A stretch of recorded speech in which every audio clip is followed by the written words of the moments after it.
Hello everyone, welcome to Ambition Study Centre online class. हम पढ़ रहे थे अपना तीसरा lesson chemical reaction and equation. Chemical reaction and equation में हमने अभी तक के पढ़ा कि टाइप्स ऑफ केमिकल रिएक्शन क्या होती है।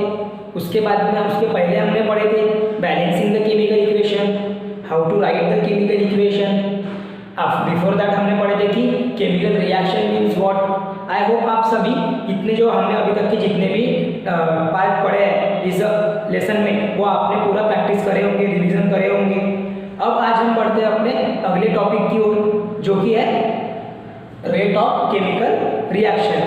अब rate of chemical reaction means what? Rate of chemical reaction means that refers to the speed at which the reaction carried out. मतलब कि ऐसी स्पीड रिएक्शन की जो कि क्या डिसाइड करेंगे कि रिएक्शन स्लो होगी या फास्ट होगी, कितने समय में होगी, वो फास्टर रेट से होंगी या स्लोअर रेट से होंगी। ठीक है, तो रेट ऑफ रिएक्शन तो एक्चुअली में वही डिटरमाइन कर रहा है कि अगर कोई रिएक्टेंट है वो अगर फास्टर रेट से अगर क्या हो रहे हैं, रिएक्ट हो रहे हैं। अगर फास्टर रेट से अगर रिएक्ट हो रहे हैं तो वहाँ पर जो रिएक्शन की प्रोसेस है वो फास्ट रहेगी, और अगर वो फास्टर रेट से रिएक्ट नहीं हो रहे तो उनकी जो रिएक्शन की प्रोसेस है वो क्या रहेगी, स्लो हो जाएगी। तो उसके लिए कुछ फैक्टर्स रिस्पॉन्सिबल रहते हैं ताकि वो रिएक्शन का रेट कम या ज़्यादा वो डिटरमाइन करते हैं। तो उसमें पहला जो हमारा फैक्टर था भाई नेचर ऑफ रिएक्टेंट, कि वो रिएक्टेंट का नेचर कैसा है, कोई ज़्यादा रिएक्टिव है या कम रिएक्टिव है, लाइक दैट। उसके बाद में size of particle of the reactant, अगर कोई पार्टिकल अगर क्रिस्टल फॉर्म में है या फिर उसका साइज बड़ा है तो वो रिएक्शन होने में कभी कभी ज़्यादा समय लगता,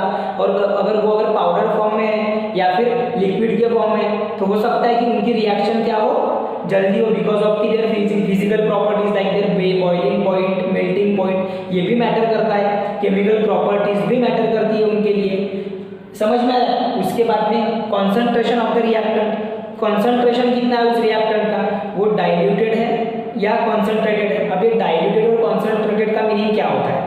डाइल्यूट का मीनिंग होता है कि अगर कोई सॉल्यूशन है जिसमें हम वाटर मिक्स कर देते हैं या कोई सब्सटेंस है, सॉलिड बोल सकते हैं जिसको, उसमें अगर हम वाटर, जो डिस्टिल्ड वाटर है, प्योर वाटर, वो अगर हम उसमें क्या कर देते हैं, मिक्स कर देते हैं, तो वो जो सब्सटेंस या फिर पर्टिकुलर केमिकल रहेगा वो कौन से फॉर्म में कन्वर्ट हो जाएगा, फिर डाइल्यूट फॉर्म में। कौन से फॉर्म में कन्वर्ट हो जाएगा, वो डाइल्यूट फॉर्म में कन्वर्ट हो जाएगा। ठीक है, और कॉन्सेंट्रेटेड मतलब एकदम प्योर, जो कि नेचुरली जैसे है वो प्रॉपर अपने इसमें रहता, प्रॉपर उसकी जो प्रॉपर्टी थी उसी में, उसमें ना हम कोई अलग से इम्प्योरिटी ऐड करते। ठीक है, उसके बाद में टेम्परेचर। अब टेम्परेचर की तो बात करेंगे तो उसमें डिपेंड करता है कि हीट कितनी है उसकी, कितना आप टेम्परेचर उस रिएक्शन को दे रहे हैं, है ना। उसके बाद में ये कैटालिस्ट जो वर्ड है, ये मैंने आपको इसके पहले भी बताया था।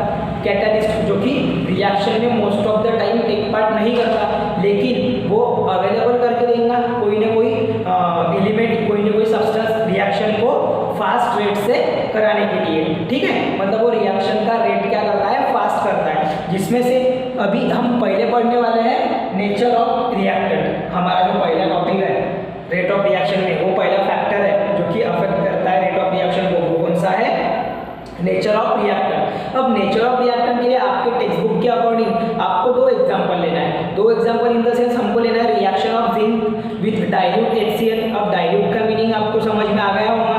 Reaction of zinc with dilute HCl मतलब जब हम जिंक को हाइड्रोक्लोरिक एसिड के साथ में रिएक्ट करेंगे तो वहाँ पर देखो क्या होगा। देखो जब हम रिएक्ट कर रहे हैं जिंक को डाइल्यूट HCl के साथ में, तो यहाँ पर क्या हो रहा है कि जो जिंक है वो हो जा रहा है Cl के साथ में, Cl आयन के साथ में रिएक्ट। मतलब जिंक का जो कॉम्बिनेशन है वो किसके साथ में हो रहा है, Cl के साथ में, क्लोरीन के आयन के साथ में। और जो ये हाइड्रोजन गैस है वो क्या हो रही है, रिलीज हो रही है। वहाँ से हाइड्रोजन गैस क्या हो रही है, लिबरेट हो रही है, रिलीज हो रही है। ठीक है, उसके बाद में दूसरा हम देखेंगे reaction of aluminium with dilute HCl। अब यहाँ पर दूसरे स्टेप में भी क्या बोला गया है कि हमें रिएक्शन किसके साथ में करना है, हमें डाइल्यूट HCl, इट मीन्स कि हाइड्रोक्लोरिक एसिड। लेकिन जब हम उसकी रिएक्शन एल्यूमिनियम के साथ में करते तो वहाँ पर भी हमें क्या देखने मिलता है कि वहाँ पर भी हाइड्रोजन गैस ही रिलीज होती है। मतलब दोनों केसेस में, in the case of zinc and in the case of aluminium, क्या होता है, हाइड्रोजन गैस ही रिलीज होती है। क्या हो रही है, हाइड्रोजन गैस रिलीज हो रही है। तो हमारा पहला पॉइंट वही रहेगा, in the both reaction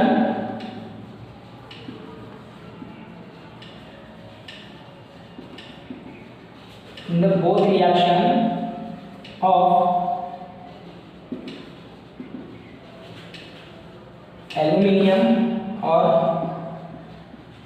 aluminium and zinc with dilute HCl liberates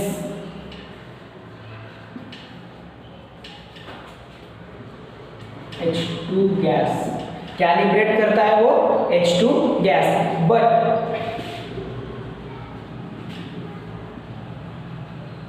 aluminium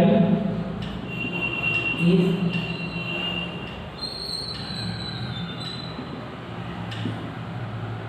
more reactive, but aluminium is more reactive than zinc. मतलब एल्यूमिनियम जो है वो क्या है, मोर रिएक्टिव है, किससे, जिंक से। वो ज़्यादा फास्टर रेट से क्या होता है, रिएक्ट होता है किसी दूसरे सॉल्यूशन के साथ में। Therefore reaction of aluminium with dilute HCl is faster than reaction of zinc with dilute HCl। ठीक है, मतलब कि जो रिएक्शन होगी एल्यूमिनियम की डाइल्यूट HCl के साथ में वो फास्टर रेट से होंगी as compare to reaction of zinc with dilute HCl। अब ये जो हमने जितने भी पॉइंट पढ़े, इस पर से हमें एक चीज़ क्या समझ में आई कि जो एक एल्यूमिनियम है और जिंक, इनका जो नेचर है रिएक्ट होने का, वो डिफरेंट होने के कारण वो डिफरेंट रेट से रिएक्शन कैरी आउट हो रही थी। मतलब कि यहाँ पर हम ये कंक्लूड कर सकते हैं, nature of the reactant also affect the rate of reaction. क्या बोल सकते हैं हम, नेचर ऑफ द रिएक्टेंट, मतलब कि जो रिएक्टेंट टेक पार्ट कर रहे हैं रिएक्शन में, उनका नेचर किस प्रकार का है। फॉर एग्जाम्पल एल्यूमिनियम का पहले से ही नेचर रहा है कि वो एज कंपेयर टू जिंक जल्दी रिएक्ट होगा। तो अगर कोई सब्सटेंस अगर जल्दी रिएक्ट हो रहा तो उनकी जो रिएक्शन की जो प्रोसेस है वो भी क्या होंगी, फास्ट होंगी। और कोई सब्सटेंस अगर लेट रिएक्ट हो रहा है, स्लोली रिएक्ट हो रहा है, मतलब कि उनका जो नेचर है वो कैसा है कि स्लोली रिएक्ट होने का। ठीक है, इसीलिए हम बोल सकते हैं कि nature of the reactant affect the rate of reaction. Is it clear up to this? आपके टेक्स्ट बुक में भी आपको यही दिया है कि नेचर और the reactivity of reactant influences the rate of the chemical reaction. और ये सब हम मेटल्स वाले जो मेटल रिएक्टिविटी ऑफ मेटल्स वगैरह जो है, ये हम कौन से चैप्टर में पढ़ने वाले हैं, मेटलर्जी जो चैप्टर है आपका साइंस 1 में, उसमें हम पढ़ने वाले हैं और डीप में कि मेटल्स का जो रिएक्टिविटी है, नेचर ऑफ द रिएक्टिविटी, ये क्यों ज़्यादा होती है, क्या उसके पीछे का रीजन है। ठीक है, उसके बाद में हमारा सेकंड पॉइंट है size of the particle of reactant. Second जो हमारा फैक्टर है वो कौन सा है,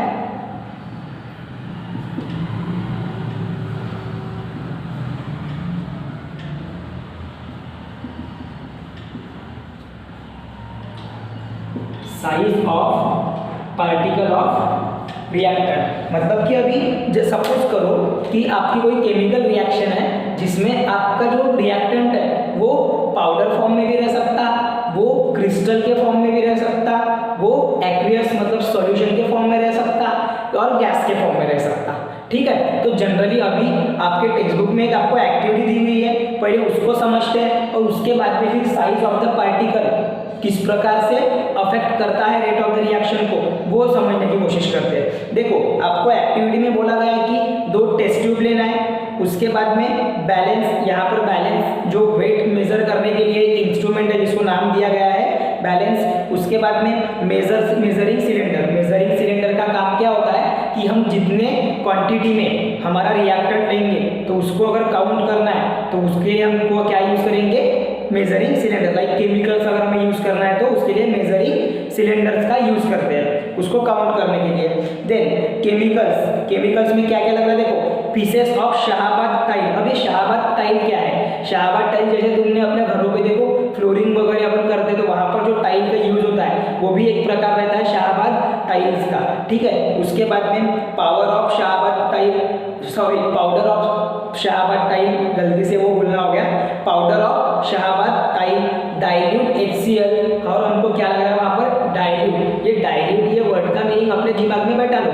जब हम एक्वस सॉल्यूशन बनाएंगे, मतलब कि कोई पर्टिकुलर कॉन्सेंट्रेटेड HCl में जो हार्ड रहता, काफ़ी डेंजरस रहता, उसमें अगर हम क्या कर देंगे, जो HCl है उसमें हम जब पानी वगैरह डाइल्यूट डिस्टिल्ड वाटर अगर मिक्स कर देते हैं तो उसका जो कॉन्सेंट्रेशन है, मतलब उसका जो एकदम जो हम हार्डनेस कहते हैं हाइड्रोक्लोरिक एसिड की, वो क्या हो जाती है, कम हो जाती है, ठीक है। हाँ, आगे में फिर देखो अभी प्रोसीजर क्या बोले हैं कि take a pieces and the powder of the Shahabad tile in equal weight in 2 test tube. हमें क्या लेना है, 2 टेस्ट ट्यूब हमने लिए हैं, तो एक टेस्ट ट्यूब में हमें लेना है pieces of the Shahabad tile, छोटे छोटे टुकड़े लेना है हमको, और दूसरे टेस्ट ट्यूब में क्या लेना है, जो पाउडर फॉर्म में शाहाबाद टाइल है, जो पाउडर फॉर्म में शाहाबाद टाइल है वो हमें लेना है। उसके बाद में add 10 millilitre dilute HCl in each of the test tube. मतलब कि हमारे पास में अगर 2 टेस्ट ट्यूब है तो हम क्या करेंगे, एक टेस्ट ट्यूब में जहाँ पर pieces of the Shahabad tiles है, मतलब जो छोटे छोटे टुकड़े होंगे उसके कंकड़ टाइप में, उसमें हम 10 ml क्या डाल देंगे, डाइल्यूट HCl। साथ ही साथ में जो आपका पाउडर फॉर्म में ये होगा शाहाबाद टाइल्स का जो पार्टिकल होगा, उसमें भी हम 10 ml क्या कर देंगे, डाइल्यूट HCl मिक्स कर देंगे। देखो आफ्टर क्या होता है, ऑब्जर्व वेदर इफरवेंसेस, अब यहाँ पर देखो, observe whether effervescences of CO2 is form at faster rate और स्लोअर स्पीड।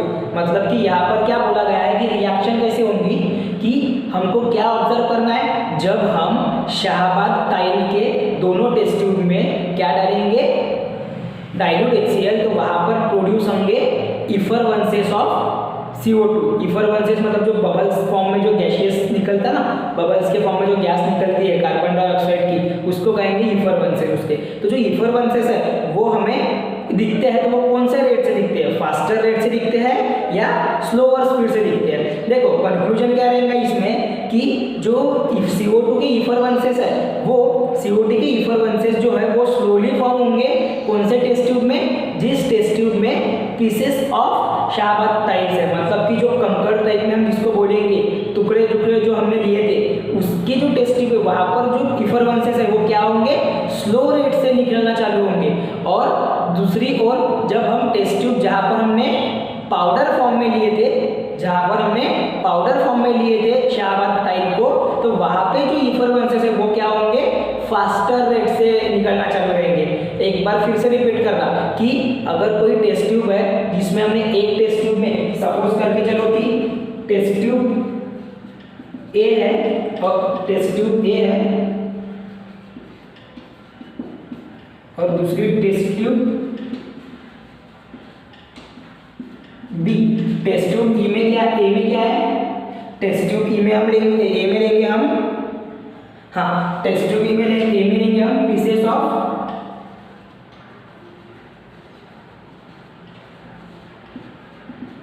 शाहाबाद टाइल, और टेस्ट ट्यूब B में क्या लेंगे, पाउडर ऑफ शाहाबाद टाइल। अब देखो यहाँ पर क्या हो रहा है, इसकी रिएक्शन हो रही है डाइल्यूट HCl के साथ में, और इसकी भी रिएक्शन हो रही है डाइल्यूट HCl के साथ में। तो इनका जो प्रोडक्ट है ये क्या मिलेगा, इफरवेंसेस ऑफ CO2, और सेम यहाँ पर भी क्या मिलेगा हमें,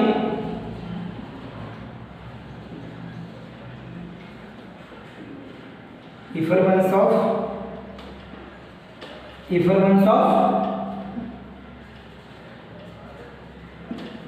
CO2 मिलेगा, ठीक है। तो जो ये इफरवेंसेस है,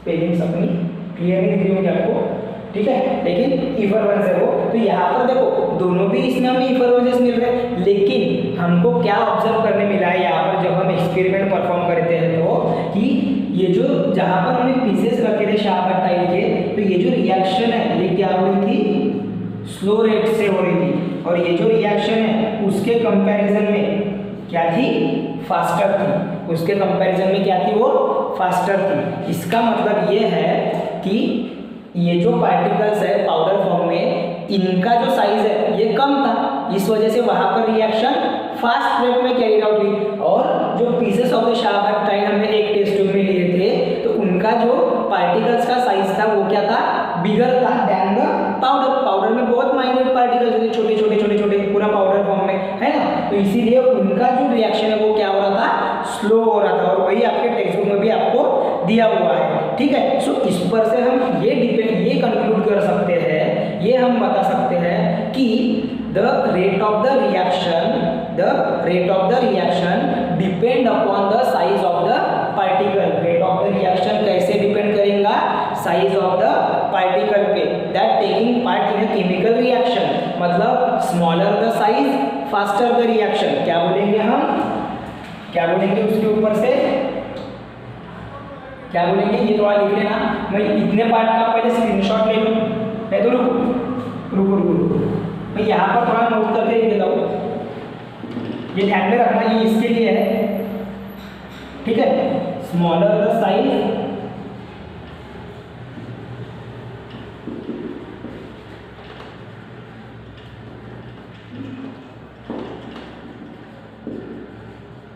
faster rate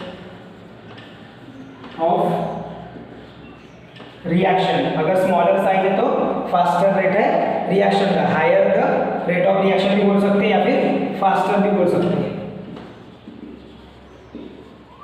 higher rate of reaction, ठीक है। तो ये पॉइंट आपको ध्यान में रखना है for the size of the particle. अब यहाँ पर जब आप अपने नोट्स बनाओगे तो वहां पर आपने क्या ध्यान रखना है कि आपको एग्जाम्पल भी समझाना पड़ेगा, ठीक है। आपको जो एग्जाम्पल है वो भी आपको लिखना पड़ेगा, तो ट्राई करना कि आपके नोट्स में आप एग्जाम्पल भी लिखो, तो आपको और अच्छे से समझेगा, ठीक है। तो ये इतने पार्ट का अभी स्क्रीनशॉट ले लो, उसके बाद में हम बढ़ते हैं कॉन्सेंट्रेशन ऑफ रिएक्टेंट की ओर।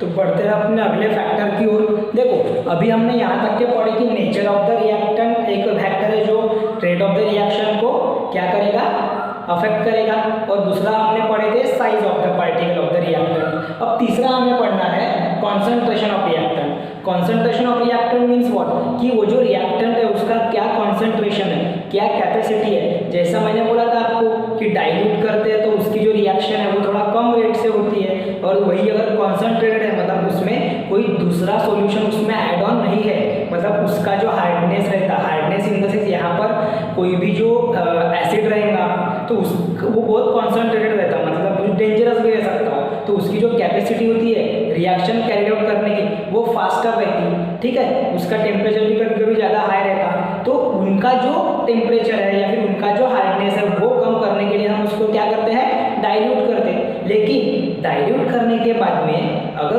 हमने कॉन्सेंट्रेशन अगर कम कर दिए तो वहाँ पर वो रिएक्शन जो है उसका क्या इफेक्ट होगा, उस रिएक्शन पे क्या इफेक्ट होगा वो हमें अभी पढ़ना है, ठीक है। तो उसके लिए हम एग्जांपल कंसीडर करेंगे कैल्शियम कार्बोनेट का। कैल्शियम कार्बोनेट को जब हम रिएक्ट करेंगे HCl के साथ में, यहाँ पर जो HCl है ये दोनों फॉर्म में लिया गया है, एक पहले डाइल्यूट और फिर कॉन्सेंट्रेटेड। मैंने ऐसा क्यों लिखा, क्योंकि देखो हमने जो यहाँ पर रिएक्शन कैसे होती है वो मैंने बताया, रिएक्शन सेम टाइप की होंगी लेकिन डाइल्यूट में लेंगे एक बार और एक बार कॉन्सेंट्रेटेड में लेंगे और कंपेयर करेंगे कि कौन सी रिएक्शन ज़्यादा जल्दी कंप्लीट होती है, ठीक है। सो देखो calcium carbonate react with hydrochloric acid gives calcium chloride plus water plus carbon dioxide, जो गैस के फॉर्म में रहेगा। कार्बन डाइऑक्साइड कौन से फॉर्म में रहेगा, यहाँ पर गैस के फॉर्म में रहेगा। सो अभी हमने यहाँ पर क्या देखा कि जब हम हाइड्रोक्लोरिक एसिड को डाइल्यूट में लेंगे, डाइल्यूट फॉर्म में लेंगे, जब हाइड्रोक्लोरिक एसिड डाइल्यूट रहेगा तो उसका कॉन्सेंट्रेशन कम हो जाएगा। कॉन्सेंट्रेशन कम हो जाने के कारण वहाँ पर जो रिएक्शन है वो क्या होंगी, स्लो होंगी। वो जो प्रोसेस है रिएक्शन की वो क्या होंगी, स्लो होंगी। मतलब जो कैल्शियम कार्बोनेट है वो डिसअपियर होने को भी समय लगेगा, और CO2 जो गैस है वो भी स्लोली स्लोली लिबरेट होंगी। और अगर हम वही अगर डाइल्यूट की जगह पे कॉन्सनट्रेटेड हाईली रिएक्टिव होगा HCl लेते हैं, कॉन्सनट्रेट का मीनिंग हाईली रिएक्टिव होगा HCl लेते हैं कि जो बहुत जल्दी रिएक्ट करता है, तो वहाँ पर क्या होगा कि जो रिएक्शन है वो फास्टर होगी। जो कैल्शियम कार्बोनेट है ये फास्ट रेट से ये डिसअपियर होगा और जो CO2 जो गैस है वो भी फास्टर रेट से ही क्या होंगी, लिबरेट होंगी। समझ में आया? मतलब कि रेट ऑफ द रिएक्शन जो है वो क्या है, डायरेक्टली प्रोपोर्शनल है concentration of the reactant। the more the concentration of the reactant faster the rate of the reaction। जितना ज़्यादा concentration है reactant का उतना ज़्यादा faster rate से वो reaction होंगी, ऐसा उसका मीनिंग है। तो ये बन गया concentration of reactant। हाँ, उसके बाद में हम बढ़ते हैं अभी टेम्परेचर की ओर। वेरी इजी, आपने याद होगा आपने जब डिकम्पोजिशन रिएक्शन पढ़े थे तो वहाँ पर आपको ध्यान में होगा कि जो लाइम वाटर जब मिल्की टर्न होता, जब लाइम वाटर मिल्की कलर में टर्न होता तो उसको अगर जब तक कि हम हीट प्रोवाइड नहीं कर रहे थे, किसको हीट नहीं प्रोवाइड कर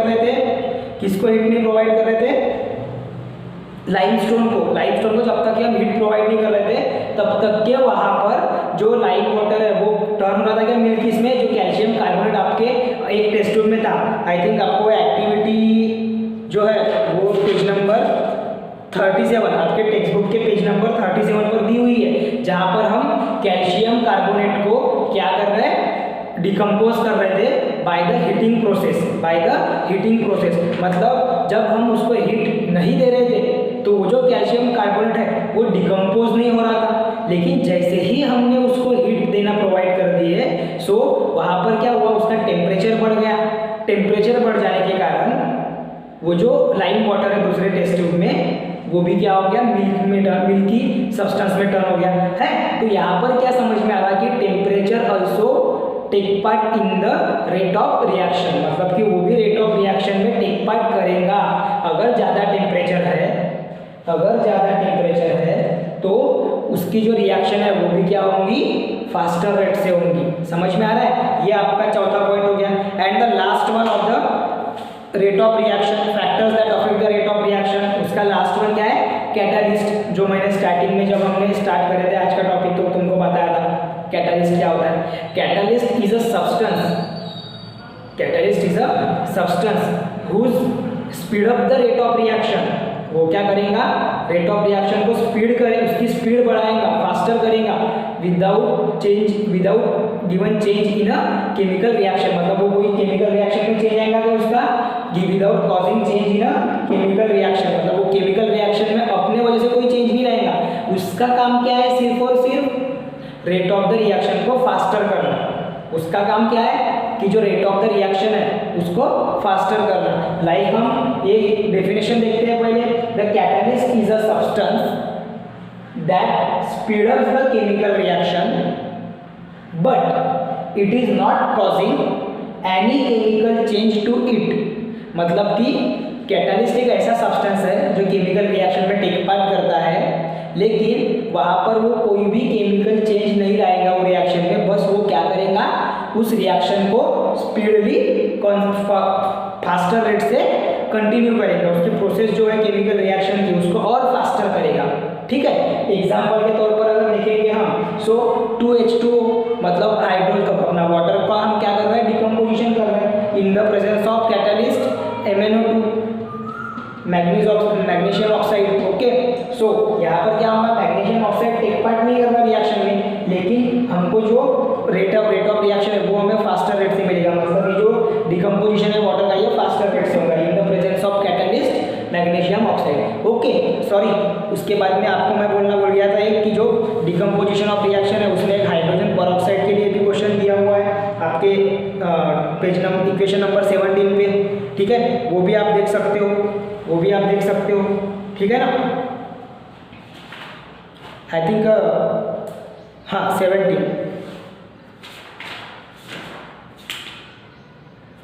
यस 17 में आपको दिया हुआ है। एक मैंने यहाँ पर गलत लिख दिया, H2O का डिकम्पोजिशन नहीं होगा, H2O2 का होगा, वो अपना गलत हो गया था, उसको करेक्ट करो।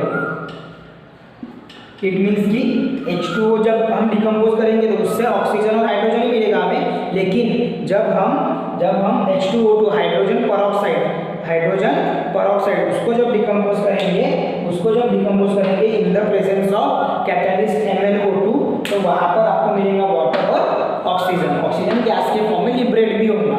ठीक है, तो ये थे आपके factors that affecting the rate of chemical reaction.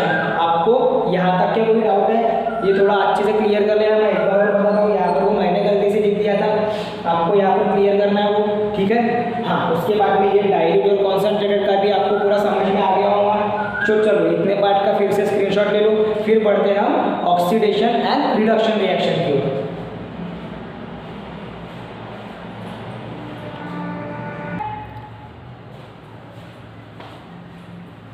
तो चलो अभी बढ़ते हैं अपने अगले रिएक्शन के टाइप की ओर, जो कि है हमें पढ़ना है अभी यहाँ पे ऑक्सीडेशन रिएक्शन और reduction reaction.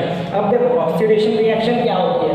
The chemical reaction in which reactant combine with oxygen. ध्यान से देखो, रिएक्टेंट कंबाइन विथ ऑक्सीजन मतलब कि ऐसे केमिकल रिएक्शन जहाँ पर रिएक्टेंट क्या होगा? कंबाइन होगा। किसके साथ में कंबाइन होगा? ऑक्सीजन के साथ में, मतलब वहाँ पर ऑक्सीजन ऐड होगा। ठीक है, और लूजेस हाइड्रोजन, या फिर हाइड्रोजन क्या होगा उस रिएक्शन में से? लूज हुआ हाइड्रोजन, मतलब वो किस में मिलेगा हमें? प्रोडक्ट में मिलेगा। अगर रिएक्टेंट से हाइड्रोजन अगर लूज हुआ तो वो कहाँ से किस में चले जाएगा? फिर प्रोडक्ट में, क्योंकि जो नंबर ऑफ एटम्स है या फिर नंबर ऑफ एलिमेंट है वो कम होते क्या? नहीं होते। इसीलिए जो नंबर ऑफ एटम्स वो कम नहीं होने के कारण अगर वो रिएक्टेंट में नहीं है तो वो किस में मिलेगा? प्रोडक्ट में, अगर वो रिएक्शन में टेक पार्ट कर रहा है तो। हाँ, और loses hydrogen to form the product is called as oxidation reaction. बहुत ही आसान है। अगर कोई रिएक्शन है, अगर कोई केमिकल रिएक्शन है जहाँ रिएक्टेंट ऑक्सीजन को गेन कर रहा है और हाइड्रोजन को लूज कर रहा है, दो पॉसिबिलिटी है, एक साथ दोनों नहीं होंगे। मतलब ऑक्सीजन को गेन करना और हाइड्रोजन को लूज करना ये एक साथ नहीं होगा। अगर एक साथ हुआ तो वो क्या होगा?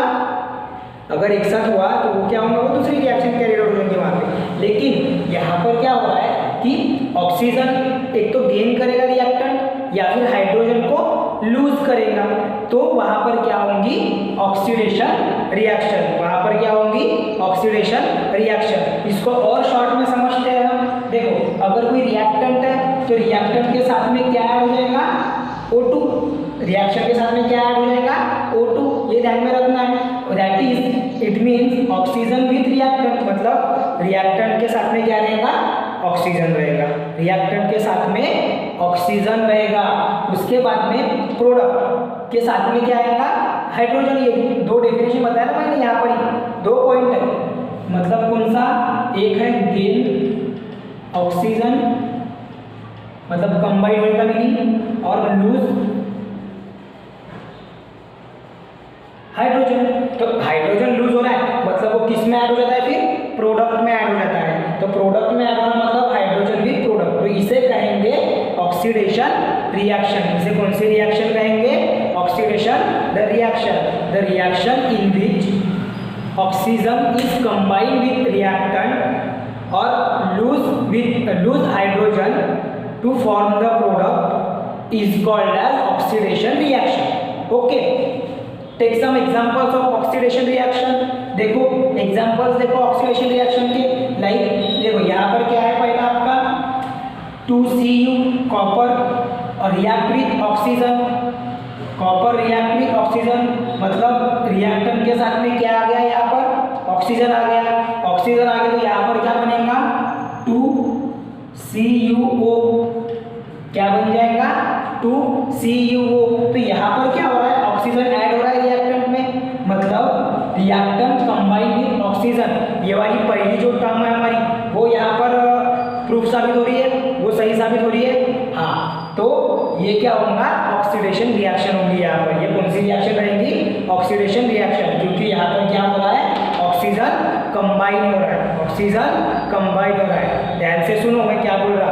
ऑक्सीजन कंबाइन हो रहा है क्योंकि जब रिडक्शन पढ़ेंगे तो टोटली इसका उल्टा है, कंफ्यूज हो सकते हो।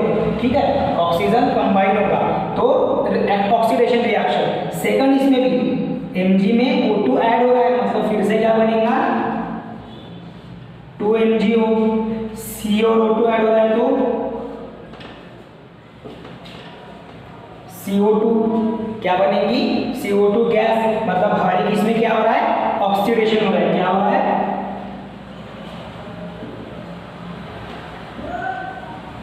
ऑक्सीडेशन हो रहा है। समझ में आ रहा है क्या? ये आपने ऐसा नहीं लिखना है, पूरा वो लिखना है कि ऑक्सीडेशन रिएक्शन हो रही करके यहाँ पर, ठीक है। उसके बाद में अब हमने दूसरा क्या बोलेंगे लूज हाइड्रोजन। क्या बोले लूज हाइड्रोजन। लूज हाइड्रोजन का मीनिंग क्या होगा वो भी हम समझ लेते हैं। सपोज ये तुम्हारा एक कंपाउंड है जहाँ पर एक एलिमेंट के साथ में हाइड्रोजन है, एक कंपाउंड है जिसमें एलिमेंट के साथ में क्या है हाइड्रोजन है, ठीक है। ये यहाँ पर एक कंपाउंड बन गया, तो इसका जब डिकम्पोजिशन होगा, इसका जब डिकम्पोजिशन होगा तो यहाँ पर क्या बनेगा Mg+H2 गैस। मतलब कि मैंने बोला था प्रोडक्ट के साथ में क्या आएगा हाइड्रोजन, प्रोडक्ट के साथ में क्या आएगा हाइड्रोजन, बस वही बन रहा है। जब हम इसको जब हम रिएक्ट कर रहे हैं हीट के प्रेजेंस में बोलो या फिर सनलाइट के प्रेजेंस में, तो ये क्या हो रहा है मैग्नीशियम और हाइड्रोजन अलग अलग हो रहा है। हाँ, तो यहाँ पर क्या हो गया हाइड्रोजन निकल रहा है प्रोडक्ट के साथ में, तो वो भी किसका फॉर्म है ऑक्सीडेशन का। वो भी कौन से रिएक्शन का फॉर्म है ऑक्सीडेशन का। तो यहाँ पर ये भी रहेंगी रिएक्शन ऑक्सीडेशन रिएक्शन। फिर से CH3 बॉन्ड CH3 है। अब देखो ये कैसे ब्रेक होगा, तो यहाँ पर ये जो सिंगल बॉन्ड है ये ब्रेक हो जाएगा। सिंगल बॉन्ड क्या हो जाएगा ब्रेक हो जाएगा। अब वो कैसे होता है ये आप पढ़ोगे आपके कार्बन एंड कंपाउंड्स लेसन में। आपको अभी सिर्फ इतना ध्यान रखना है कि यहाँ पर ऑक्सीडेशन रिएक्शन कैसे होती है, ठीक है। देखो अब ये CH3 बॉन्ड जो है वो किस में कन्वर्ट हो जाएगा CH2 डबल बॉन्ड CH2, और यहाँ पर देखो CH3 में से एक हाइड्रोजन निकला और CH2 में से भी एक हाइड्रोजन निकला, तो वो रह जाएगा H2 गैस के फॉर्म में।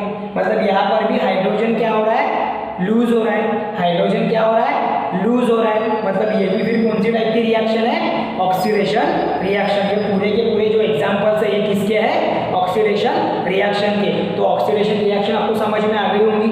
मैंने क्या बोला in a chemical reaction at which oxygen is combined with reactant and lose hydrogen to form the product. या तो ऑक्सीजन कंबाइन होगा या फिर हाइड्रोजन लूज होगा to form the product is called as oxidation reaction. अब देखो reduction reaction, ये काफी जरूरी है, दोनों भी डिफरेंस पूछने आ सकता है आपको, ठीक है। अब रिडक्शन रिएक्शन टोटली डिफरेंट है। रिडक्शन रिएक्शन में क्या होगा जैसा कंपैरेटिवली पढ़ते हैं हम। ऑक्सीडेशन में हमने क्या बोले थे कि oxygen gain hydrogen loose.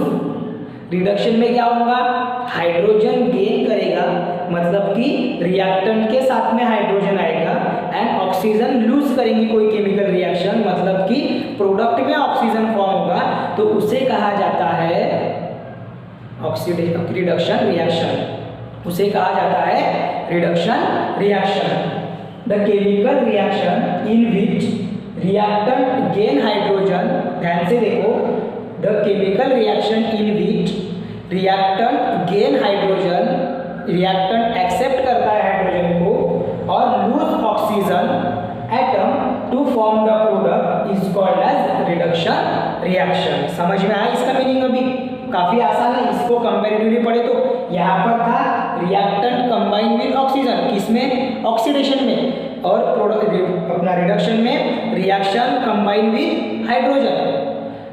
Oxidation में था रिएक्टेंट लूजेस हाइड्रोजन और रिडक्शन में था रिएक्टेंट लूजेस ऑक्सीजन। समझ में आ रहा? हाँ, देखो अभी फिर से वही फॉर्म में रिएक्टेंट प्लस हाइड्रोजन रहा, मतलब कि reduction reaction, product plus oxygen आ गया। हमने ये क्यों लिखे प्रोडक्ट प्लस ऑक्सीजन क्यों लिखे? मतलब कि जो प्रोडक्ट फॉर्म होगा उसमें ऑक्सीजन ऐड हो जाएगा, ऐसा उसका मीनिंग होता है। तो वो भी कौन सी प्रोसेस रहेंगी फिर रिडक्शन रिएक्शन की। कब? यहाँ पर डायरेक्टली कोई ऑक्सीजन आ जाता है क्या? नहीं आता। वो कब आ जाता है? जब रिएक्शन क्या करती है ऑक्सीजन को लूज करती है।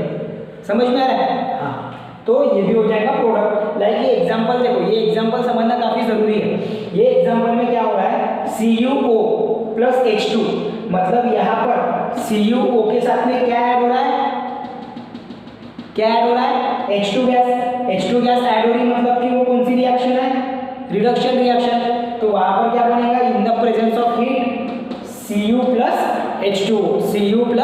H2O, मतलब यहाँ पर देखो हाइड्रोजन गैस कंबाइन हो रही है, इसीलिए यहाँ पर ये कौन सी रिएक्शन रहेगी, रिडक्शन रिएक्शन। आई होप आपको ये समझा है, क्योंकि वेरी इजी, कोई ज़्यादा टेंशन वाली बात नहीं है यहाँ पे आपके लिए, कोई ज़्यादा टेंशन वाली बात नहीं है आपके लिए यहाँ पे। अब हम जो तीसरा पार्ट पढ़ेंगे वो रहेगा इन दोनों की रिएक्शन का कॉम्बिनेशन, दोनों की मतलब रिडक्शन और ऑक्सीडेशन दोनों का कॉम्बिनेशन, जिसको हम कहते हैं रेडॉक्स रिएक्शन। मतलब साइमल्टेनियसली उसमें क्या होता है, रिडक्शन भी होता है और ऑक्सीजन भी होता है। ये जो एग्जाम्पल हमने लिए यहाँ पर भी रेडॉक्स रिएक्शन होती है, ये जो हमने एग्जाम्पल लिए ना यहाँ पर भी रेडॉक्स रिएक्शन होती है, लेकिन हम क्या करेंगे, कोई दूसरी रिएक्शन को लेकर रेडॉक्स रिएक्शन करेंगे ताकि आपको समझ में आ जाए। उससे पहले आप इतने पार्ट का स्क्रीनशॉट ले लो।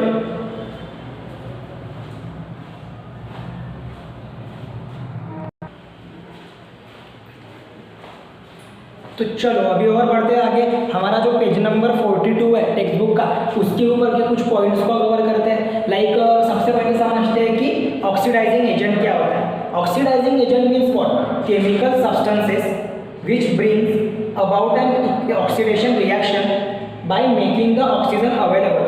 मतलब कि ऐसे केमिकल सब्सटेंसेस जो क्या कैरिड आउट करेंगे ऑक्सीडेशन रिएक्शन, वो मतलब क्या लाएंगे, ऑक्सीडेशन रिएक्शन करवाएंगे वहाँ पे by making the oxygen available. क्यों ऑक्सीजन अवेलेबल, क्योंकि देखो आपको ऑक्सीडेशन रिएक्शन के लिए एक तो हाइड्रोजन लूज करना होता है या फिर ऑक्सीजन क्या होना जरूरी होता है, गेन करना। तो ऑक्सीजन को अगर हम अवेलेबल कराते हैं कोई पर्टिकुलर रिएक्टेंट के लिए, तो वहाँ पर ऑलरेडी कौन सी रिएक्शन होती रहेंगी, फिर ऑक्सीडेशन रिएक्शन। इसीलिए बोला गया है कि ऐसे केमिकल सब्सटेंसेस जो ऑक्सीडेशन रिएक्शन करवाने के लिए ऑक्सीजन अवेलेबल कराते हैं रिएक्टेंट को, उसे कहा जाता है ऑक्सीडाइजिंग एजेंट। उसे क्या कहा जाता है, ऑक्सीडाइजिंग एजेंट। फिर वो ऑक्सीडाइजिंग एजेंट कैटालिस्ट भी हो सकते हैं कि जो ऑक्सीडाइजिंग एजेंट में ऑक्सीजन अवेलेबल कराए। फॉर एग्जाम्पल यहाँ पर देखो CH3 bond CH2 bond OH, जिसको कहते हैं इथिल अल्कोहल। ये क्या हो रहा है यहाँ पर, ये जो मैंने लिखा स्क्वायर ब्रैकेट में जो मैंने लिखा O, इसे कहा जाता है नेसेंट ऑक्सीजन। इसे क्या कहा जाता है,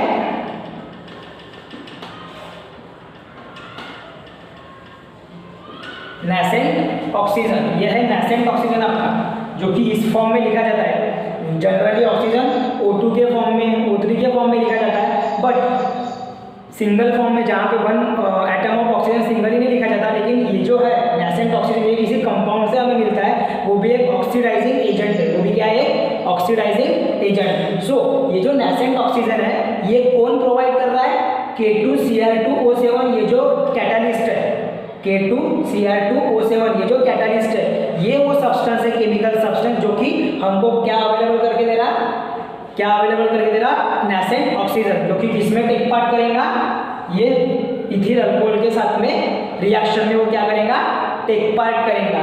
तो ये जो K2Cr2O7 है, ये फिर आपका क्या बन जाएगा, कैटालिस्ट। ये क्या बन जाएगा, कैटालिस्ट, जो कि टेक पार्ट कर रहा है रिएक्शन को फास्टर करने के लिए।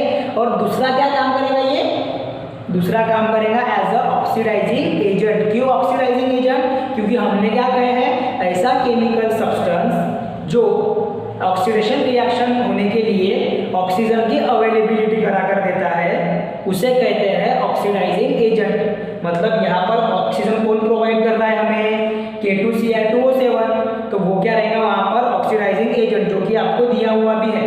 ठीक है, potassium dichromate makes the oxygen available for the oxidation of the reactant of ethyl alcohol. Such a chemical substances bring about the oxidation by making the oxygen available, called as the oxidizing agent। उसको क्या कहते हैं, oxidant और oxidising agent. एक mark के लिए आपको वो आ सकता है रिएक्शन, आपके टेक्स्ट बुक के पेज नंबर 42 पे दिया हुआ है, ध्यान से देखना उसको। ठीक है, ये पार्ट है आपका उत्तर। उसके बाद में हम आगे बढ़ेंगे। हाँ, अब ये ऑक्सीजन अवेलेबल हो गया, तो फिर यहाँ पर क्या बन गया, एसिटिक एसिड। ये जो एसिटिक एसिड है ये बन जाता है। लाइक यहाँ पर ऑक्सीजन ऐड हो जाता है और यहाँ से जो एक हाइड्रोजन का बॉन्ड है, ये जो CH2 में जो हाइड्रोजन का बॉन्ड है, वहाँ से हाइड्रोजन रिलीज हो जाएगा। रिलीज हो जाने के कारण यहाँ पर ऑक्सीजन आ जाएगा और जाएगा CH3COOH। समझ में आ रहा है, ऐसी वो रिएक्शन होती है। उसके बाद में अभी आते हैं ऑक्सीडेशन की तीसरी डेफिनेशन की ओर। मैं क्यों इसको तीसरी डेफिनेशन बोल रहा हूँ, पहली जो डेफिनेशन है उसमें दो पार्ट है। पहले कंबाइनिंग ऑक्सीजन, गेन ऑक्सीजन और लूज हाइड्रोजन था। अब जो तीसरी डेफिनेशन है ऑक्सीडेशन की, वो कुछ इस प्रकार से है कि oxidation means losing one or more electron. Oxidation nothing but क्या है, losing one or more electron. एक से ज्यादा इलेक्ट्रॉन जब कोई रिएक्टेंट क्या करता है, लूज करता है। एक से ज्यादा इलेक्ट्रॉन अगर कोई रिएक्टेंट लूज करता है तो वो जो रिएक्शन रहेंगी वो कौन सी रिएक्शन रहेंगी, ऑक्सीडेशन रिएक्शन है। ठीक है, उसके बाद में उसका एग्जांपल हम कंसीडर करते हैं। देखो ये केमिकल रिएक्शन जो ये आपके टेक्स्ट बुक में भी दी हुई है। उसके बाद में जो यूज योर ब्रेन पावर के क्वेश्चंस है, यूज योर ब्रेन पावर के क्वेश्चंस है, वो मैं आपको थोड़ी देर में बताता हूँ। पहले ये हम समझ लेते हैं पूरा कंटिन्यू में। हाँ देखो, जो KMnO4 plus 10FeSO4 plus 8H2SO4 ये आपकी रिएक्शन का रिएक्टेंट पार्ट है, आपके टेक्स्ट बुक में भी है। तो क्या मिलेगा जब ये ऑक्सीडाइज होंगी, यहाँ पर इसका क्या हो रहा है, ऑक्सीडेशन हो रहा है। क्या हो रहा है, इसका ऑक्सीडेशन हो रहा है। ठीक है, अब ऑक्सीडेशन कैसे हो रहा है, ऑक्सीडेशन कैसे हो रहा है, कौन से रिएक्टेंट का, कौन से सब्सटेंस का ऑक्सीडेशन हो रहा है वो देखना पड़ेगा। तो आपको क्या मिल रहा है, देखो प्रोडक्ट क्या मिल रहा है, K2SO4 2MnSO4 5UFe2SO4/3 plus 8H2O। थोड़ी बड़ी रिएक्शन है, समझने में भी भारी लग रही होंगी लेकिन इजी है। आपको क्या समझना है कि यहाँ पर ऑक्सीडेशन कैसे हुआ। तो देखो पहले ये 10FeSO4 था, 10FeSO4 था, वो हो गया ऑक्सीडाइज होके 5UFeSO4 हो गया। ये 5UFeSO4 तो यहाँ पर क्या हुआ, SO4/3 मतलब ऑक्सीजन यहाँ पर ऐड हो गया, हो गए क्या नहीं। हाँ, तो इसका मतलब क्या है कि FeSO4 ऑक्सीडाइज हो गया Fe2SO4 के लिए। क्या हो गया, ऑक्सीडाइज हो गया Fe2SO4 के लिए। बट यहाँ पर ना तो कोई कैटालिस्ट यूज करे हमने और ना ही कोई अलग से ऑक्सीजन उसमें ऐड करे। तो उसको फिर ऑक्सीजन प्रोवाइड किसने किया, मतलब एज अ ऑक्सीडाइजिंग एजेंट उसने काम किसने किया, तो वो काम करता है KMnO4। कौन करता है, KMnO4। समझ में आ रहा है, वो करता है वहां पर वो ऑक्सीजन प्रोवाइड करने का काम। देखेंगे कैसे तो देखो, अब देखो यहाँ पर क्या हो रहा है कि FeSO4 किस में कन्वर्ट हो गया, Fe2SO4/3 में। ये समझ में आ गया, वही हमने लिखे in the above reaction FeSO4 transform into Fe2SO4। तो उसके पहले आपको एक क्वेश्चन दिया हुआ है, which compound is oxidized by KMnO4 in the presence of acid in this reaction। कौन सा कंपाउंड ऑक्सीडाइज किया गया है by the KMnO4 in the presence of acid in this reaction। तो कौन सा, उसका आंसर है FeSO4 ट्रांसफॉर्म इनटू और oxidise into Fe2SO4/3 in the presence of acid and by the reactant KMnO4। ऐसा हम लिखेंगे उसका। एंड ऑफ कोर्स FeSO4, हाँ वही आपको दिया गया है। ठीक है कि FeSO4 ऑक्सीडाइज हुआ है। उसके बाद में FeSO4 is transform into Fe2SO4/3। FeSO4 क्या हुआ, ट्रांसफॉर्म हुआ किसके ऊपर में, Fe2SO4/3। ये 5U का हमको क्या नहीं करना, इसना ही देखना क्योंकि ये जो है ये बैलेंस है। यहाँ पर 10 एटम है, यहाँ पर 5, लेकिन ये Fe2 होने के कारण ये मल्टीप्लाई होता है तो 10 ही बचता है वहाँ पे। ठीक है, हाँ उसके बाद में देखो उसका जो Fe2SO4/3 ये कैसे बना, मतलब इसमें ऑक्सीडेशन रिएक्शन कैसे हुई। तो अभी सभी जन यहाँ पर ध्यान देंगे और वो भी बराबर बिंदास होके, क्योंकि ये आपको समझना है, पूरा समझना है। जब हम ये जो रिएक्शन कितना पार्ट कंसीडर करेंगे रिएक्शन का, जिसमें क्या बोला गया है Fe2SO4 कन्वर्टेड इनटू Fe2SO4/3, मतलब कि रिएक्टेंट का कन्वर्जन किसमें हो गया, प्रोडक्ट में, इस फॉर्म में। तो इसके बीच में कौन सी रिएक्शन होती है, आयोनिक रिएक्शन। अब आयोनिक रिएक्शन क्या होती है, आपने 9th स्टैंडर्ड में आयंस के बारे में पढ़े, जहाँ पर पॉजिटिव नेगेटिव, जो losing of electron, adding of electron, ये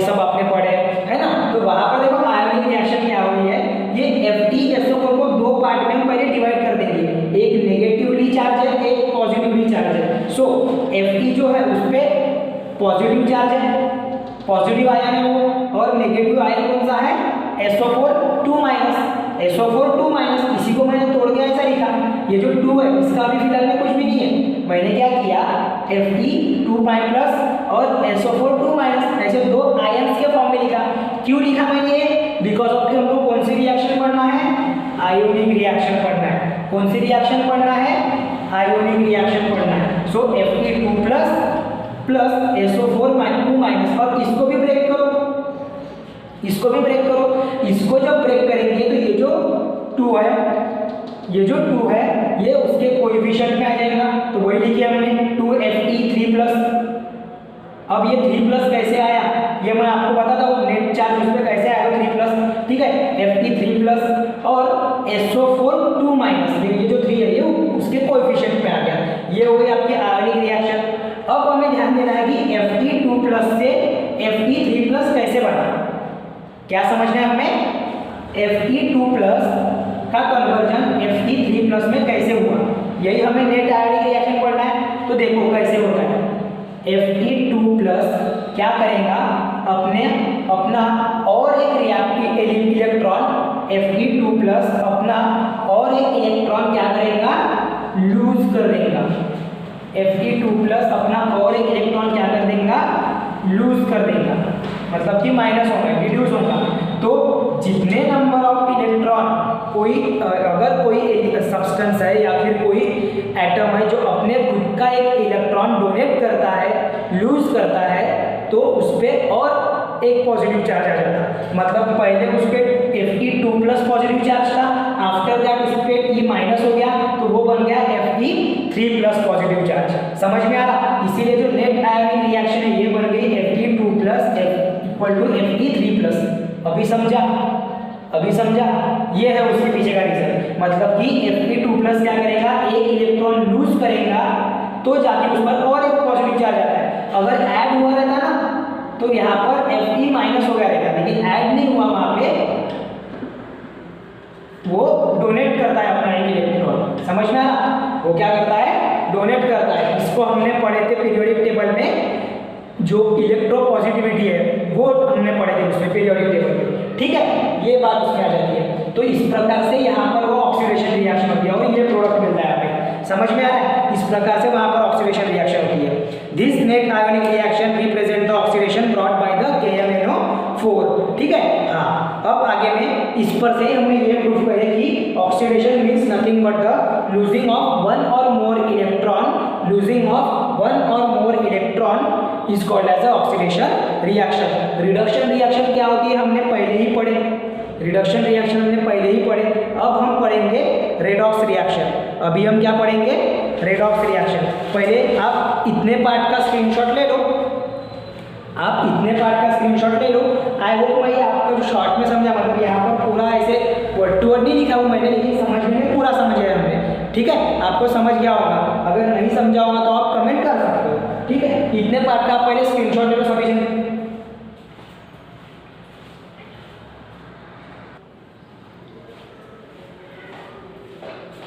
तो चलो अभी बढ़ते हैं रेडॉक्स रिएक्शन की ओर। देखो रेडॉक्स रिएक्शन मीन्स क्या होता है, it is a combination of oxidation as well as reduction reaction. जैसे कि हमको डेफिनेशन में भी बोला गया है, the reaction in which oxidation and reduction take place simultaneously. मतलब एक ही रिएक्शन में at the same time oxidation भी होगा रिएक्टेंट का और रिडक्शन भी होगा। वहाँ से हाइड्रोजन भी रिड्यूस हो सकता है तो ऑक्सीडेशन होगा, या फिर ऑक्सीजन रिड्यूस हो गया तो रिडक्शन होगा। समझ में आ रहा है। तो अगर जहाँ पर ऑक्सीडेशन और हाइड्रोजन ये जो रिड्यूस होते हैं या फिर ऑक्सीडाइज होते हैं तो उसे कहा जाएगा साइमल्टेनियसली, अगर दोनों चीजें होती है तो उसे कहा जाएगा redox reaction. It means one reactant oxidise and other get reduce. एक रिएक्टेंट ऑक्सीडाइज होगा और दूसरा क्या होगा, रिड्यूस होगा। Very easy concept. अब आते हैं हम उसके एग्जाम्पल पे, ठीक है। जैसे कि देखो यहाँ पर क्या बोल रहा है कि हाइड्रोजन सल्फाइड, जो सल्फर हाइड्रोजन सल्फाइड जो है 2H2S और किसके साथ में वो रिएक्ट हो रहा है, सल्फर डाइऑक्साइड के साथ में, SO2 के साथ में। तो वहाँ पर क्या मिल रहा है हमें, सल्फर 3 का प्रेसिपिटेट मिल रहा है, 3S का सल्फर का प्रेसिपिटेट मिल रहा है, साथ ही साथ में वाटर फॉर्म हो रहा है। अब यहाँ पर एट अ सेम टाइम कैसे रिडक्शन और ऑक्सीडेशन हुआ वो देखो। सबसे पहले हम कंपेयर करेंगे 2H2S2, ठीक है। तो यहाँ से हाइड्रोजन जो था वो सल्फर में से क्या हो गया, रिएक्टर प्रोडक्ट साइड में क्या हो गया, रिड्यूस हो गया, राइट। देखो H2S यहाँ पर था रिएक्टेंट में, जब ये यहाँ पर था तो इसमें से जब प्रोडक्ट मिला हमको तो प्रोडक्ट में सल्फर अकेला था, मतलब इसका मतलब क्या है कि यहाँ से क्या हो गया, हाइड्रोजन रिड्यूस हो गया, हाइड्रोजन क्या हो गया, रिड्यूस हो गया। और जब हाइड्रोजन रिड्यूस होता है तो वहाँ पर कौन सी रिएक्शन होती है, ऑक्सीडेशन रिएक्शन होती है। वहाँ पर कौन सी रिएक्शन होती है, ऑक्सीडेशन रिएक्शन होती है। ध्यान दो, जब हाइड्रोजन रिड्यूस होगा रिएक्शन में से तो वहाँ पे क्या होगा, ऑक्सीडेशन रिएक्शन होती है, हमने पढ़े थे। और अभी यहाँ पर देखो SO2 इसमें से क्या रिड्यूस हो रहा है, ऑक्सीजन। इसमें से क्या रिड्यूस हो रहा है, ऑक्सीजन हो रहा है। और उसके साथ में क्या ऐड ऑन हो रहा है, उसमें H2 क्या ऐड ऑन हो रहा है, H2। तो इसको क्या कहेंगे,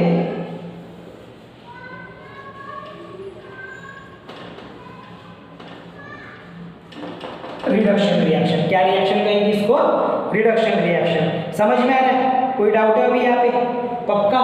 उसके बाद में हमने एक और एग्जांपल हमने समझना है कि जिसमें आपको कैसे ऑक्सीजन और हाइड्रोजन इसका हो रहा है। देखो H2S plus Cl2 gives sulphur precipitate form में और 2HCl, ठीक है। अब यहाँ पर देखो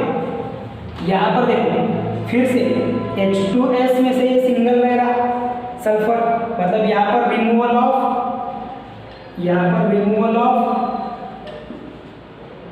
हाइड्रोजन हो रहा है, मतलब कि कौन सी रिएक्शन है ये, ऑक्सीडेशन रिएक्शन है। और दूसरे इसमें यहाँ पर ऑक्सीजन का तो कुछ एक पार्ट है ही नहीं, लेकिन हाइड्रोजन Cl के साथ में ऐड हो रहा है, मतलब कि ये क्या है, एडिशन ऑफ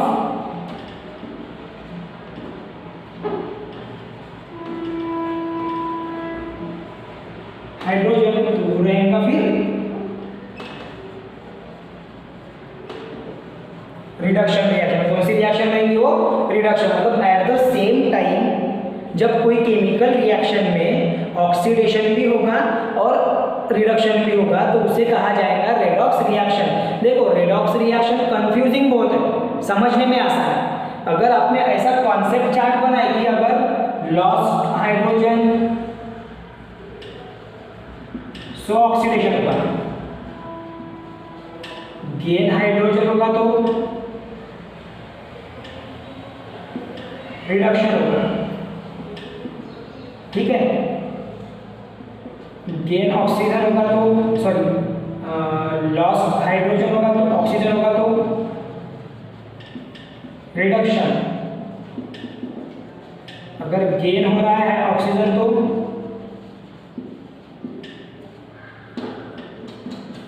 ऑक्सीडेशन। समझ में आ रहा, इस तरीके से समझ जाएगा, फिर आपको भी क्लियर। तो इसका आप स्क्रीनशॉट ले लो, फिर हमारे लास्ट टॉपिक की ओर बढ़ते हैं। इतने पार्ट का स्क्रीनशॉट ले लो।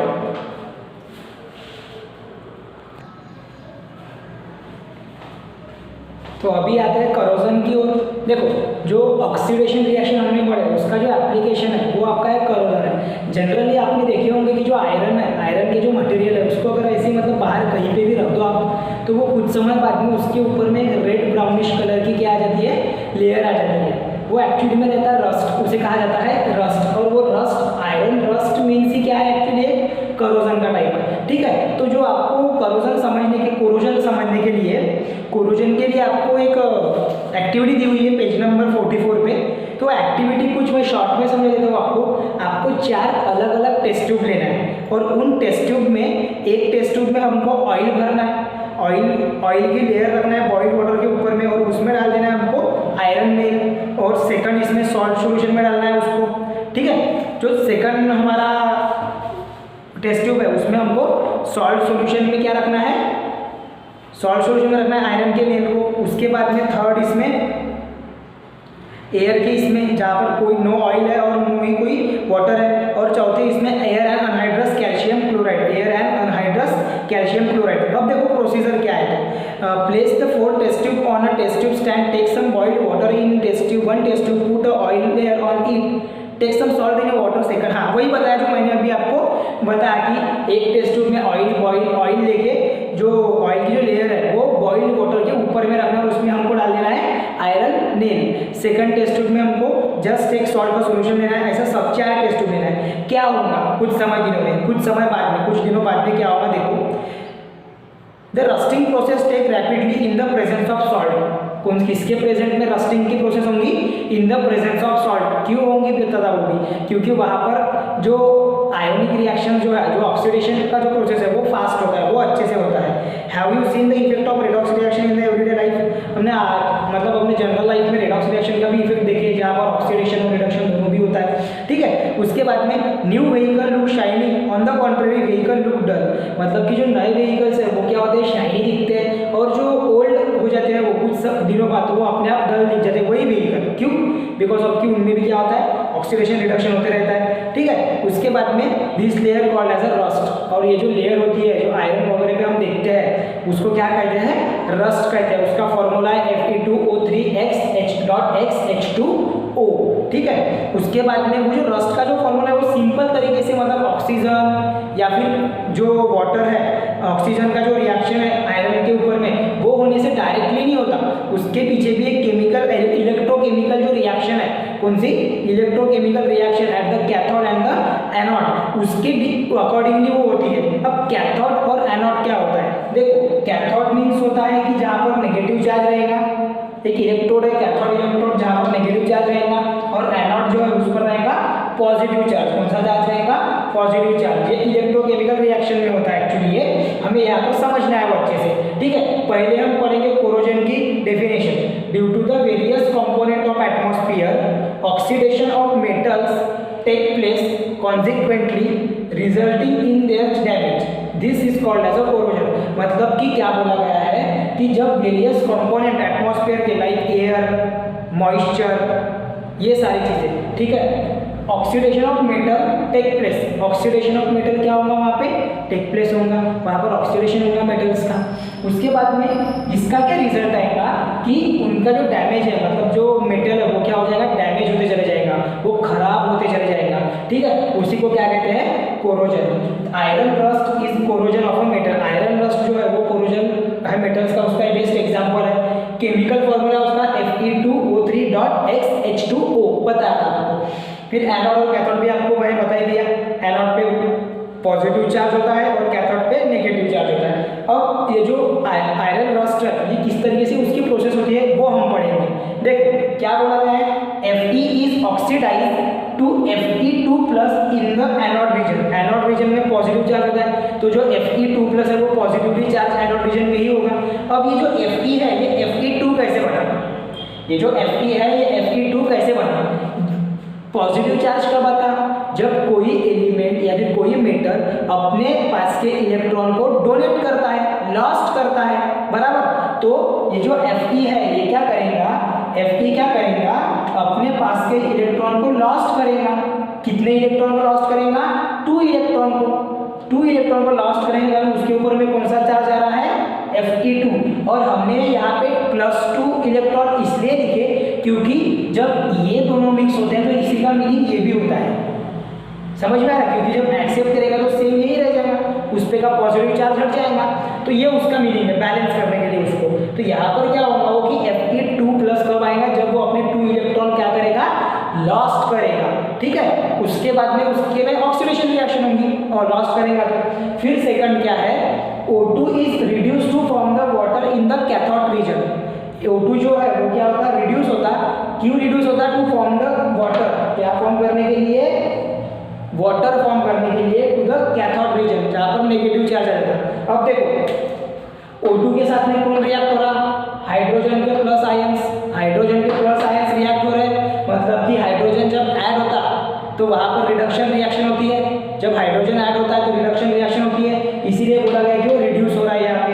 और ये इलेक्ट्रॉन क्यों, क्योंकि 4 इलेक्ट्रॉन्स वहाँ पर क्या हो रहा है, ऐड ऑन हो जा रहे हैं। 4 इलेक्ट्रॉन क्या हो जा रहे हैं, ऐड हो जा रहे हैं, इसीलिए वो बन जाता फिर 2H2O। क्या बन जाता वो, 2H2O, मतलब ये पॉजिटिव नेगेटिव बना के बैलेंस हो जाता वो चार्ज। हाँ, अब आगे Fe2+ आयन, मतलब ये जो हमने बना है, ये जो Fe2+ आयन है, ये क्या होंगे, माइग्रेट। माइग्रेट का मीनिंग मूव होंगे, क्या होंगे, मूव होंगे from anode to cathode, from anode to cathode. Cathode तो क्या है, वाटर, तो वाटर के साथ में वो रिएक्ट हो जाएंगे, ठीक है, और फिर ऑक्सीडाइज होंगे और क्या फॉर्म करेंगे, Fe3+ आयन। अब ये Fe3+ कैसे बनता वो आपको पता ही है।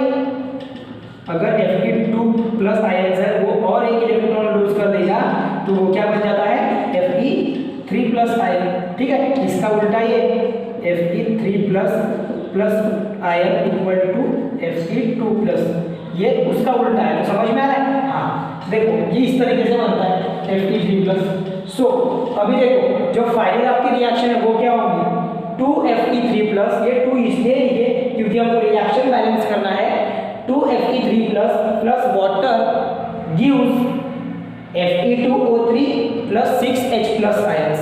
समझ में आ रहा है, ये जो रिएक्शन है ये समझा। यहाँ पर क्या हुआ देखो, Fe और ये O4 है, ये O और ये 4 है, तो O4 में से O3 यहाँ से बाहर निकल रहा जो कि इसके साथ में रिएक्ट हो रहा, तो Fe2O3, फिर यहाँ से क्या बचा, O निकल गया, तो सिर्फ क्या बचा H+ के साथ में कितने रिएक्शन, कितने यहाँ पर बचे, कितने यहाँ पर हाइड्रोजन बचे, वहाँ पर बचे, सॉरी ये अपन ने गलत लिख दिए, ये जो है प्रोसेस ये हमने गलत लिख दिए थे। यहाँ पर चाहिए था Fe2O3.H2O समझ में आ रहा है, .XH2O। तो यहाँ पर देखो अभी एक 2 2 जो है वो यहाँ पर आ गए 8 में से, और 6H+ बाहर निकल गए। समझ में आ रहा है, तो ये आपकी रिएक्शन बन गई फिर रस्ट की। ये किसकी रिएक्शन बन गई, आयरन रस्ट की रिएक्शन बन गई। ये जो Fe3 है ये डायरेक्ट नहीं आया, ये कैसे हुआ वो भी मैं आपको बता। ये जो Fe3 है ये कैसे हुआ, जब Fe2+ जो आयंस है उसमें और एक इलेक्ट्रॉन को क्या कर देता है, लूज करता है, तो वहां पर आ जाता है फिर Fe3+, मतलब यहाँ पर ये ऑक्सीडेशन हो रहा है इसका, ठीक है, फिर वो Fe3+ बन गया। और बैलेंस करने के लिए हमने ये कोएफिशिएंट उसके लगाए हैं। इस प्रकार से होता है आपका जो आयरन रस्ट का फॉर्मूला है वो, ठीक है। उसके बाद में हमें पढ़ना है रैंसिडिटी। अब रैंसिडिटी ये जो टर्म है ये काफ़ी सिंपल टर्म है, जैसे कि हमने देखे होंगे जो आप कभी कभी जो यूज़ करने वाला तेल है आपके घर का या फिर घी है, तो वो देखो बार बार उसको अगर ज़्यादा हीट करें अपन तो उसकी स्मेल बड़ी अलग आने लगती, या फिर उसको अगर बार बार अगर उसको अलग अलग सब्सटेंसेस के लिए यूज़ करते हैं हम तेल को, तले हुए तेल को फिर से यूज़ करते हैं, तो उसमें भी जो सब्सटेंस बनता है तैयार, नया सब्सटेंस तैयार होता है, उसकी स्मेल अलग आती है। मतलब कि ये एयर के कांटेक्ट में आने के कारण, वो जो ऑयल या फिर फैट है वो एयर के कांटेक्ट में आने के कारण वहाँ पर क्या हो जाती है, रैंसिडिटी। वहाँ पर क्या तैयार होती है उनकी, रैंसिडिटी। उस प्रोसेस को क्या कहते हैं, रैंसिडिटी। और ये रैंसिडिटी को रोकने के लिए हम क्या कर सकते हैं, रैंसिडिटी को रोकने के लिए हम उनको एयर टाइट कंटेनर में पैक करके रख सकते हैं ऑयल या फिर फैट को। उसके बाद में हम उनको नाइट्रोजन के प्रेजेंस में भी रख सकते हैं। हाँ समझ में आ रहा, ताकि वो एयर के कांटेक्ट में ना आए। इस प्रकार से हम उसको अलग रख सकते हैं, ठीक है। ये जो है आपको बड़ा एक छोटा सा टॉपिक दिया हुआ है रैंसिडिटी का, आसान है, आपने पढ़ लेना है उसको, ठीक है। 1 मार्क के लिए डेफिनेशन या फिर उसके प्रिवेंटिव मेजर्स पूछ सकते हैं। मेन पार्ट है आपका कोरोजन का। कोरोजन अगर आपने नहीं करे अच्छे से तो कोरोजन में आपको फिर प्रॉब्लम हो सकती है। कोरोजन के लिए आ सकता है क्वेश्चन। ये जो स्टेज पता है ये आसान है, बस आपने ध्यान रखना है। रिड्यूस होता है मतलब हाइड्रोजन ऐड होता है या फिर ऑक्सीजन लूज होता है, और ऑक्सीडेशन होता है मतलब हाइड्रोजन लूज होगा या फिर ऑक्सीजन ऐड होगा या फिर इलेक्ट्रॉन का भी हो जाता है। अब आप आओ आपके पेज नंबर 43 पे, जो कि मैंने वहाँ पर जो यूज योर ब्रेन पावर है उसमें का सेकंड और थर्ड क्वेश्चन का जो आंसर है वो मैंने आपको बताया नहीं था।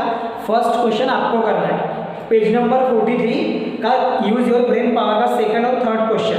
देखो सेकंड क्वेश्चन क्या कह रहा है, if the oxidation means losing electron then what do you mean by reduction. अगर ऑक्सीडेशन अगर लूजिंग इलेक्ट्रॉन है तो रिडक्शन मीन्स क्या होगा। तो देखो रिडक्शन मीन्स क्या होगा, reduction means reduction means gaining of electron. समझ में आया, मतलब गेन करना, इलेक्ट्रॉन को गेन करना। और एडिंग ऑफ इलेक्ट्रॉन भी लिख सकते हो उसकी जगह पे, एडिंग ऑफ इलेक्ट्रॉन भी लिख सकते हो, ठीक है, एडिंग ऑफ इलेक्ट्रॉन। उसके बाद में थर्ड क्वेश्चन आपको पूछा हुआ है, right the reaction for of the formation of Fe2 plus by the reduction of Fe3 plus by the making use of symbol E minus. तो यहाँ पर क्या होगा, हमें क्या बनाना है, बोले यहाँ पर Fe2 प्लस बनाना है by the reduction of Fe3 plus.